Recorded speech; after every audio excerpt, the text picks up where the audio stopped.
அனைவருக்கும் வணக்கம். மகா சஷ்டி 2ஆம் நாள் வழிபாடு எப்படி செய்ய வேண்டும், என்ன நைவேத்தியம் பண்ணணும், என்னென்ன மந்திரங்கள் நம்ம சொல்லலாம் அப்படிங்கிறத இந்த பதிவில் பார்க்க போகிறோம். மற்றும் முக்கியமான கேள்வி பதில்கள் இதில் இருக்குது. நிறைய கமெண்ட்டில் பார்த்தீங்கன்னா முக்கியமான கேள்விகள் எல்லாருக்குமே அது தெரிய வேண்டும் அப்படிங்கிற கேள்வி பதில்கள்லாம் பார்த்தீங்கன்னா நான் உங்களுக்கு வந்து பதிவாகவே நான் கொடுத்துருவேன். நிறைய பேருக்கு ரிப்ளை பண்ணியிருக்கிறேன். இருந்தாலும் பார்த்தீங்கன்னா ஒரு சில பேர் பார்த்தீங்கன்னா பதிவு பார்க்கல அப்படின்னா கூட, அந்த கமெண்ட்டை பார்க்கல அப்படின்னா கூட இந்த பதிவு மூலமாக ஒரு சில பேருக்கு பயனுள்ளதாக இருக்கும் அப்படிங்கிறதுக்காக 2ஆம் நாள் வழிபாடு சொல்லிவிட்டு அந்த கேள்விக்கான பதிலே நான் சொல்லிடுறேன். இப்போ மகா சஷ்டி வந்து 2ஆம் நாள் பார்த்தீங்கன்னா வியாழக்கிழமை தினத்தன்று நமக்கு இருக்கின்றது. மாலை 5:30 இரவு ஒரு 8 மணிக்குள்ளே, ஒரு 8:30க்குள்ளே நம்ம வந்து இந்த பூஜை செய்வது சிறப்பு. அடுத்து ரொம்ப முக்கியமான கேள்வி இதில் வந்து கேட்டிருந்தது ஒன்று, அப்படி என்ன அப்படின்னு கேட்டிங்கன்னா, நிறைய பேர் வந்து நைட்டு வேலைக்கு போயிட்டு நைட்டு வர்றதுக்கு கொஞ்சம் லேட் ஆகுது, 9 மணி ஆகுது, அதற்கப்புறம் பூஜை பண்ணலாமான்னு கேட்டிருந்தீங்க. உங்களுக்கு அதுதான் டைம் அமைந்திருக்குது அப்படின்னா நீங்கள் தாராளமாக பண்ணலாம், தவறு கிடையாது. ஏன்னா நீங்களே வர்றது 9 மணி ஆகுது. இப்படி இருப்பவர்கள் நீங்கள் என்ன செய்யணும் அப்படின்னா, காலையிலே பூஜை சிறப்பாக பண்ணிவிட்டு மாலை நேரம் நீங்கள் நைட்டு வர்றீங்களா அந்த நேரம் உங்களுடைய திருப்திக்காக ஒரு விளக்கேற்றி வைத்து சிம்பிளாக நைவேத்தியம் பண்ணிவிட்டு எளிமையான மந்திரத்தை மட்டும் நீங்கள் சொல்லிவிட்டு சீக்கிரமாக அதை முடிச்சுட்டு நீங்கள் வந்து போய் தூங்கலாம். இந்த மாதிரி நீங்கள் செய்துக்கோங்க, தவறு ஒன்று கிடையாதுங்க. நிறைய பேர் வந்து அந்த நேரத்தில் விளக்கேற்றலாமான்னு கேட்டிருந்தீங்க. இப்போ வந்து நம்ம வீட்டில் இருக்கிறோம், 6 மணிக்கு 5:30க்கெலாம் நம்ம வீட்டில் தான் இருக்கிறோம். அப்படி இருந்துக்கிட்டு நம்ம 9 மணிக்கு மேலே விளக்கேற்றுறது தான் தவறு. நம்ம வர்றதே இரவு நேரம் தான் வரோம். அது இறைவனுக்கு தெரியும் இல்லையா? நம்மளுடைய சூழ்நிலை எல்லாம் இறைவனுக்கு தெரியும். ஸோ அதனால் அது வந்து உங்களுக்கு எந்த நேரம் வாரீங்களோ ஒரு இரவு 9:30க்குள்ளே நீங்கள் வழிபாடு செய்துக்கோங்க, ரொம்ப நல்லதான். தாராளமாக வழிபாடு செய்யலாம். உங்களுக்கு எந்த நேரம் வந்து அமைப்பு இருக்கோ அந்த நேரத்தில் வழிபாடு செய்துக்கோங்க. ஏன்னா இது விரதம் தானே இருக்கிறீங்க, அதனால் ஒன்றும் பிரச்சனை இல்லை. விளக்கு ஏற்றி வைத்து சுவாமி கும்பிட்டுக்கோங்க, திருப்தியாக கும்பிட்டுக்கோங்க. 2ஆம் நாள் பார்த்தீங்கன்னா முருகனுக்கு பார்த்தீங்கன்னா மஞ்சள் நிற பூக்களால், சாமந்தி பூக்களால் அலங்காரம் செய்து வழிபாடு செய்யுங்க, ரொம்ப நல்லது. இப்போ மஞ்சள் நிற பூக்கள் இல்லை அப்படின்னா என்ன பூக்கள் நமக்கு கிடைக்குதோ அந்த பூக்களால் அலங்காரம் செய்துட்டு சட்கோண தீபம் 2 தீபம் ஏற்றுங்க. சா கிட்ட ஒரு தீபமும் ரா கிட்ட ஒரு தீபமும் 2 தீபம் ஏற்றுங்க. கோலம் பார்த்தீங்கன்னா நீங்கள் வந்து காலையில் இப்போ போட்டிருக்கிறீங்க அப்படின்னா காலையில் போட்டதோடு இருக்கட்டும். இல்லை உங்களுக்கு அதை தொடச்சிட்டு நான் போட போகிறேன் அப்படின்னாலும் தாராளமாக போடலாம். இப்போ நேற்று போட்டிருக்கிறீங்க, முதல் நாள் வந்து போட்டதில்லே மறுநாளும் ஏற்றலாமான்னு ஏற்ற வேண்டாம். தினம் தினம் சுத்தப்படுத்திக்கோங்க. அது வந்து சுத்தப்படுத்தும் போது ஒரு ஈர துணியை வச்சு நல்லா தொடச்சி எடுத்துக்கோங்க. நீங்கள் வந்து அரிசி மாவால் போட்டிருக்கீங்க அப்படின்னு தொடச்சி எடுத்துக்கோங்க.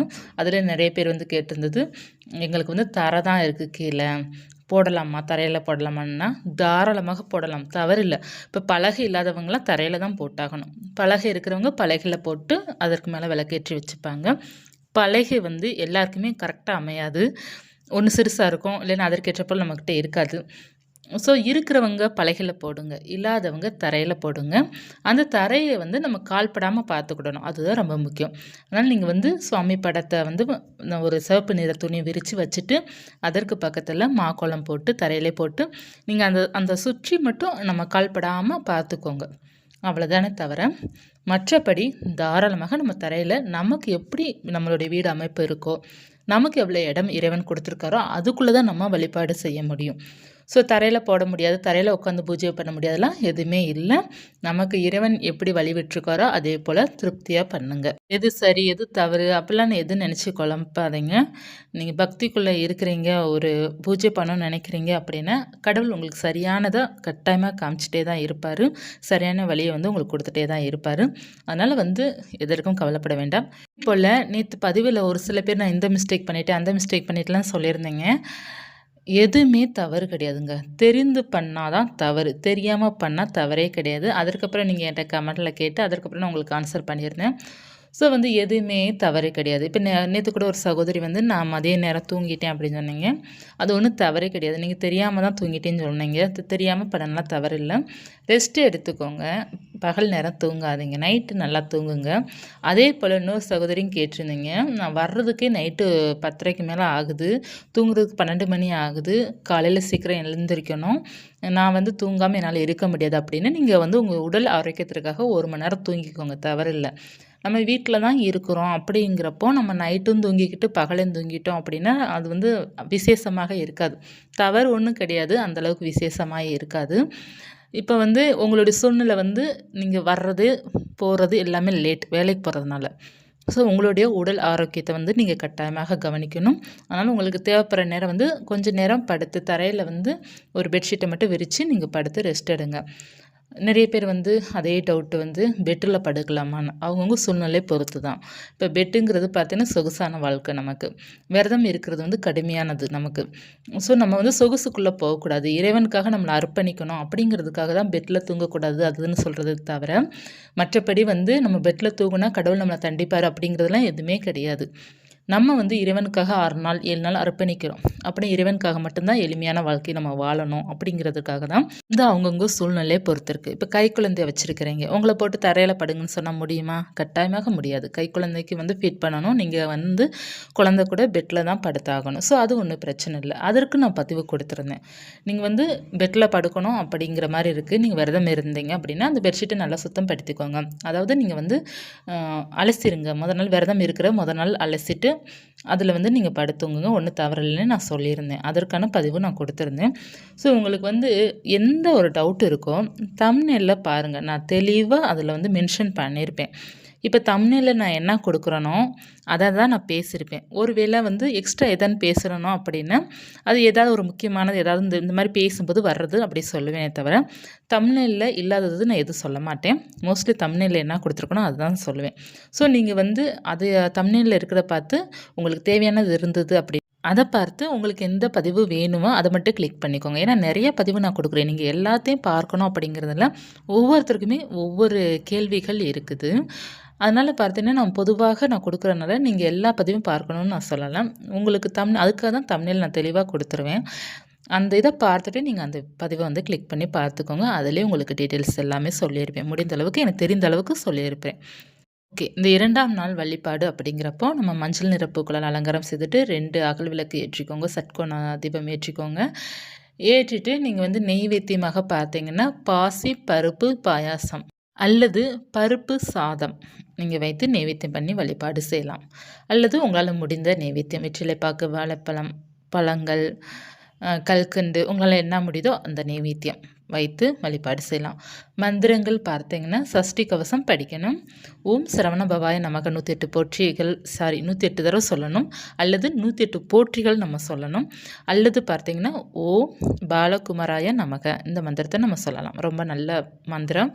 இந்த மந்திரத்தை சொன்னோம் எவ்வளோ நேரம் சொல்லலாம் அப்படின்னா 6 முறை சொல்லலாம், 108 முறை சொல்லலாம். ஓம் பாலகுமாராய நமக அப்படிங்கிறத சொல்லிக்கோங்க. வழிபாடு செய்துட்டு அதுக்கப்புறம் நீங்கள் விரத சாப்பாடு சாப்பிட்டுக்கலாம். இப்போ வந்து கேள்விகள் நிறையா இருக்குது. அந்த கேள்விகளை பார்க்கலாம். இப்போ விரதம் இருப்பவர்கள் பார்த்தீங்கன்னா சப்பாத்தி சாப்பிட்லாமான்னு கேட்டிருந்தீங்க. தோசை, இட்லி இந்த மாதிரி ஐட்டம் சாப்பிட்லாமான்னு கேட்டிருந்தீங்க. அதாவது பார்த்திங்கன்னா அந்த காலத்தில் அதாவது இப்போ வரைய பார்த்திங்கன்னா விரத சாப்பாடு அப்படிங்கிறது இலை போட்டு சாதம், சாம்பார் அல்லது சாதம், பருப்பு குழம்பு இந்த மாதிரி ஒரு பொரியல் வைத்து சாப்பிடுவாங்க. ஆனால் இப்போ நீங்கள் மட்டும்தான் விரதம் இருக்கிறீங்க, அந்த மாதிரி பண்ண முடியாது.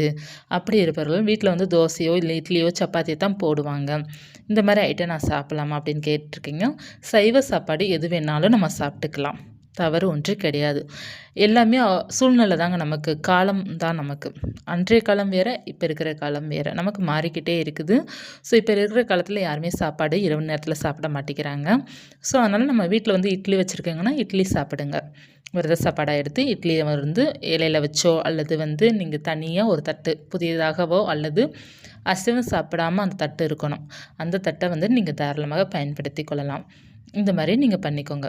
இப்போ வந்து விரதம் இருப்பவர்கள் பார்த்தீங்கன்னா முக்கியமான கேள்வி கேட்டது என்ன அப்படின்னா, காலையிலேயும் மதியமும் நான் பால் பழங்கள் நான் எடுத்துக்கிறேன், இரவு நேரம் சாப்பிட்லாமான்னு கேட்டிருந்தீங்க. நீங்கள் வந்து பால் பழங்கள் 3 வேளை சாப்பிடணும்னு நினச்சிங்கன்னா சாப்பிட்டுக்கலாம். அல்லது காலை மதியம் பால் பழங்களும் சாப்பிட்டு நேரத்தில் விரத சாப்பாடு ரெடி பண்ணுங்க. இப்போ உங்களால் என்ன முடியுதோ நீங்கள் ரெடி பண்ணிக்கலாம். சாதம் வைக்க முடியுமா? சாதமோ ஒரு பருப்பு குழம்போ ஒரு பொரியலோ அல்லது சாதமோ சாம்பாரோ ஒரு பொரியலோ, இல்லைங்க இட்லி தான் அப்படின்னா இட்லி, சட்னி, சாம்பார் இந்த மாதிரி பண்ண முடியுதா? செய்து வச்சுக்கோங்க. செய்து வச்சுட்டு நீங்கள் சுவாமியை கும்பிட்டுட்டு நீங்கள் பாடல்கள்லாம் பாடிட்டு, அதாவது சஷ்டி கவசம்லாம் பாடல்கள்லாம் பாடிட்டு நீங்கள் வந்து விளக்கேற்றி வைத்து நல்லா திருப்தியாக சாமி கும்பிட்டுட்டு அடுத்து வந்து நீங்கள் வந்து உங்கள் சாப்பாடு என்ன சாப்பாடு நீங்கள் ரெடி பண்ணி வச்சுருக்கீங்களோ அதை நீங்கள் சாப்பிட்டுக்கலாம். இலை போட்டு சாப்பிடலாம், இல்லை தனியாக ஒரு தட்டிலையும் வச்சு சாப்பிட்டுக்கலாம். தாராளமாக சாப்பிடலாம், தவறே கிடையாது. பால் பழங்கள் விரதத்திற்கு நீங்கள் இரவு நேரத்தில் சாப்பிடலாம். இப்போ இல்லை நான் வந்து சாப்பாடு சாப்பிடாம நான் விரதம் இருக்க போகிறேன் அப்படின்னா நீங்கள் இரவு சாப்பாடு பால் பழங்கள் எடுத்துக்கலாம். இல்லை என்றால் நீங்கள் ஒரு பொழுது உணவாக இரவு நேரத்தில் நீங்கள் தாராளமாக சாப்பிடலாம். தவறு ஒன்று கிடையாது. யாரும் குழம்பிக்காதீங்க. சாப்பிடாதவர்கள் யார் அப்படி என்றால் மிளகு விரதம் இருப்பவர்கள் மட்டும்தான் ஒரு வேளை உணவு கூட சாப்பிட மாட்டார்கள். இளநீர் விரதத்துக்கும் சாப்பிட மாட்டாங்க. மற்ற இந்த பால் பழம் விரதத்துக்கெலாம் எனக்கு தெரிஞ்சு நிறைய பேர் வந்து மாலை நேரம் விரத சாப்பாடு விடுவாங்க. அதாவது விரத சாப்பாடுங்கிறது பார்த்திங்கன்னா நல்லா வாழை இலை போட்டு சாப்பிட்ற பழக்கம் நிறைய பேத்துக்கு இருக்குது. அந்த விரதம் இருக்கிறவங்கள நான் கேள்விப்பட்டவர்கள இப்படி தான் பண்ணுவாங்க. காலை மதியம் வந்து காலை சாப்பாடு வந்து காலையில் 2 இட்லி கூட சாப்பிட்டுட்டு பால் பழங்கள் எடுத்துக்கிட்டு மதியம் பட்னியாக இருந்துட்டு அப்புறம் சாயங்காலம் வந்து சாப்பாடு ரெடி பண்ணி சாப்பிடுவாங்க. முருகனுக்கு தான் இப்படி தான் ஃபாலோ பண்ணுறாங்க. அதே போல் பார்த்தீங்கன்னா ரொம்ப தலை வலிக்குது அப்படின்னு சொல்கிறவங்களும் இருக்கிறீங்க. தலை வலிக்கத்தாங்க செய்யும். நமக்கு முதல் நாள் அப்படி வலிக்கும். அடுத்து சரியாக போகும். ஒருவேளை உங்களுக்கு வந்து தலைவலி தாங்க முடியல அப்படின்னா காலையில் உணவு எடுத்துக்கோங்க. இட்லி இந்த மாதிரி எடுத்துட்டு மதியம் மட்டும் சாப்பிடாம இருந்துட்டு சாயங்காலமும் இரவு நேரமும் சாப்பிடுங்க. ஒரு வேளை மட்டும் பட்டினியாக இருந்துக்கோங்க. மற்ற 2 வேளையும் சாப்பிடுங்க. தலைவலி இருக்கிறவங்களாம் சாப்பிடுங்க. ஒன்றும் தவறில்லை. இல்லை நான் முதல் நாள் பார்த்தீங்கன்னா நான் சாப்பிடாம விட்டுட்டேன். அதே போல் தானே ஃபாலோ பண்ணணும் அப்படி நீங்கள் கேட்குறீங்க அப்படின்னா முதல் நாள் நீங்கள் வந்து உங்களால் முடியலேன்னு சொல்கிறீங்க.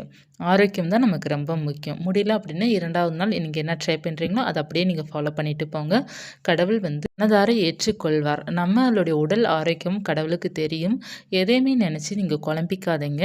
இதுதான் ரூல்ஸ், இதுதான் இதுங்கிறது நம்ம பர்ஃபெக்டாக நம்மளால் இருக்க முடியாது. சின்ன சின்ன மிஸ்டேக்ஸ் வரத்தான் செய்யும். அதை நீங்கள் அக்செப்ட் பண்ணிக்கோங்க. பரவாயில்ல, நம்ம தவறு பண்ணாலும் பரவாயில்ல, நம்ம அடுத்து இது பண்ண வேண்டாம், திருத்திக் கொள்வோம் அப்படிங்கிறத நீங்கள் அக்செப்ட் பண்ணீங்க அப்படின்னாலே போதும். ஒன்றும் பிரச்சனை இல்லை. கடவுள் ஒன்றும் செய்ய மாட்டார் நம்மளை. நமக்கு வேண்டுதல் நிறைவேறும் கட்டாயமாக. அடுத்து பார்த்தீங்கன்னா மிக முக்கியமான கேள்வி வந்து ஊருக்கு போகலாமா? காப்பு கட்டியிருக்கேன் ஊருக்கு போகலாமா? இல்லை நான் விரதம் இருக்கிறேன் ஊருக்கு போகலாமான்னு தாராளமாக போகலாம். எந்த தடையும் கிடையாது. இரவு நேரம் தங்கலாமான்னா அது உங்களுடைய சூழ்நிலையை பொறுத்து தான். இப்போ நீங்கள் வந்து கொஞ்சம் தூரமாக இருக்கிற ஊருக்கு போகிறீங்க அப்படின்னா போன அன்னைக்கு நம்மளால் திரும்பி வர முடியாது. மறுநாள் தான் வர முடியும். ஸோ அதனால் அவசரம் அப்படின்னா நமக்கு போய் தான் ஆகணும் அப்படின்னா தாராளமாக போய்க்கலாம். இல்லை அப்படின்னா இல்லை எப்போ வேணால் போய்க்கலாம் அப்படின்னா நீங்கள் சஷ்டி எல்லாம் முடிந்த பிறகு அதற்கப்புறம் கூட நீங்கள் போய்க்கோங்க. அவசரம் என்றால் மட்டும் நீங்கள் போயிட்டு வாங்க, தவறு கிடையாது. ஊருக்கு போகிறதுக்கு கூட நீங்கள் பயப்படுறீங்க நிறைய பேர். போகலாமான்னு கேட்டிருந்தீங்க. காப்பு கட்டியிருக்கேன் நான் ஊருக்கு போகலாமான்னு கேட்டிருந்தீங்க. தாராளமாக போயிட்டு வரலாம். நம்ம எங்கே போகிறோம்? ஒன்று போனால் அம்மா வீட்டுக்கு போகிறோம், இல்லைன்னா சிஸ்டர் வீட்டுக்கு போகிறோம், இல்லைன்னா நம்ம மாமியார் வீட்டுக்கு போகிறோம். வேறு எங்கே போகிறோம் நம்ம? அந்த வீடு நமக்கான வீடு. தாராளமாக போயிட்டு வாங்க. ஸோ நீங்கள் போயிட்டு வரலாம். வேறு ஏதேனும் கேள்விகள் இருக்குது அப்படின்னு கமெண்ட்டில் சொல்லுங்கள். நிறைய கேள்விகள் இருக்குது. அதற்கான தம்ப்நெயில் நான் கொடுக்கல. அதனால் வந்து அடுத்த பதிவில் நான் கொடுக்குறேன். உங்களுக்கு இந்த பதிவு பயனுள்ளதாக இருந்தது அப்படின்னா லைக் பண்ணிக்கோங்க. இது போன்ற தகவல் தெரிந்து கொள்ளணும் அப்படின்னா சேனலை சப்ஸ்கிரைப் பண்ணி வச்சுக்கோங்க. நிறைய கேள்விக்கான பதில்கள் வந்து அடுத்தடுத்த பதிவில் பார்க்கலாம். நன்றி.